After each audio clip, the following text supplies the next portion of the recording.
Rreth orës 14 ish kryeministri Ramush Haradinaj është paraqitur në gjykatën e apelit në Kollmar të Francës. Shumë qytetarë shqiptarë si jashtë gjykatës, ashtu edhe brenda saj, kishin ardhur për ta përcjellë nga afër procesin gjyqësor ndaj Haradinajt. Në këtë seancë e pranishme ishte edhe gruaja e Haradinajt, Anita Haradinaj, dhe përfaqësues të tjerë të AAK-s. Mediat u lejuan të marrin vetëm pamje në fillim të seancës, e cila nisi rreth orës 14:30.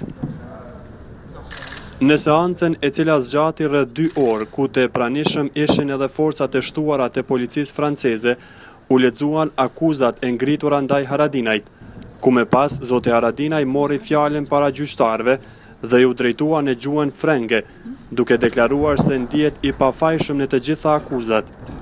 Edhe avokatja franceze, e cila po e mbron Ramush Haradinajt, Rachel Lindon, para trupit gjykues tha se akuzat e ngritura ndaj Haradinajt janë plotësisht të pabaza dhe të fabrikuara politikisht. Gjykata e Kollmarit këtu në Francë vendosi që vendimi përfundimtar për Ramush Haradinaj të jepet me 2 mars.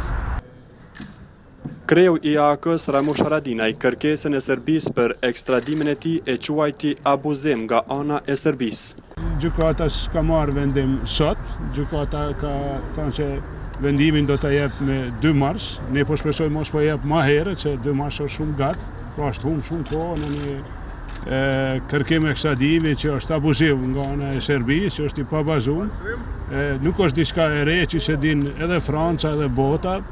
Kryeministri i Serbisë sot, Vučići, ka qenë ndihmës i Sheshelit edhe kanë udhëhequr formacione paramilitare, e atëherë ata kanë pasur edhe ushtri. Pra kjo është një organizim vullnetar i tyre pas ushtrisë. Presidenti i sot, Nikoliçi, po ashtu ka udhëhequr formacione paramilitare në kohë të luftës, ndërsa vetë ministri i jashtëm i sotëm Dačići ka qenë një asistues i zotit Milošević. Pra atyre nuk ju interesojnë viktimat, nuk ju intereson ligji. Ata vërtet janë ka abuzojnë me këtë përparësit që i kanë duke qenë antarë të Interpolit edhe duke provuar këtë mënyrë ose me ndalë Kosovën ose me pengu Kosovën. Përgjigjen e kanë njëjtë, ata që kanë marrë për meje 98, 99 do ta kenë gjetë. Edhe vllai i Haradinajt, Veton Haradinaj, beson në pafajësinë e Ramush Haradinajt. Na do të kthejmë për presim atë këtë sulës. Ndërsa Muharrem Nitaj tha se nuk ka qenë e nevojshme të shtyhet vendimi me 2 mars. Sipas tij, trupi gjykues i ka pasur argumente që ta merr vendimin sot për lirimin e Haradinajt. Por siç e patë edhe ju, duket që gjithë kjo është çështje procedurave, meqense se materiali që është dërguar nga Serbia është mjaft voluminoz dhe duket që duhen disa ditë që të merret vendimi përfundimtar dhe vendimi përfundimtar me datën 2 mars po i bie diku mbas 20 ditë, nëse s'gaboj. Besoj që do të jetë ai që është dashur ti vetë sot e do të jetë pozitiv. Kjo e dëgjuat për shembull sot në seancën e gjyqit argumentat e paraqitura që Serbia nuk ka as edhe një element të ri nga ato që janë paraqitur në Tribunalin Ndërkombëtar të Hagës. Edhe qytetarët që kishin dalur ta përkrahnin Ramush Haradinajn u shprehen të zhgënjur nga shtyrja e vendimit me 2 mars. Vendimi pa drejt, është një vendim që si ka pasije. Kjo besoj që edhe me 2 mars besoj që Ramushi do të lirohet. Vendim shumë i pa drejt, edhe vendim i ndikuar prej Serbie, direkt prej organeve serbe.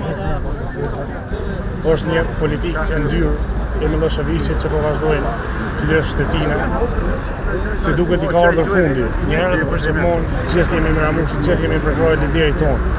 Se fakti që generali Haradinaj është këtu, të gjithëve, ndërgjegjeve si cilëve të goditësi duhet të abojmë shtetin. Për derisa s'kep shtet, kush qohet ma herët në i poshtron luftetarë tonë, e to një mesazh edhe politikanëve tonë, nuk e konë gjendje një letë të protestuesit jashtë në Francës. Duke ditë pavajësinë e tij, e cila është dëshmuar edhe 2 herë në Hagë, edhe dim luftën e shenjtë të pasër që gabo si komandant i zonës operative të Dugazhinit. Gjithë populli i Kosovës janë krenar edhe për ata që ndrojmë afër tij. Ish kryeministri Ramush Haradinaj u ndalua nga autoritetet franceze me 6 janar.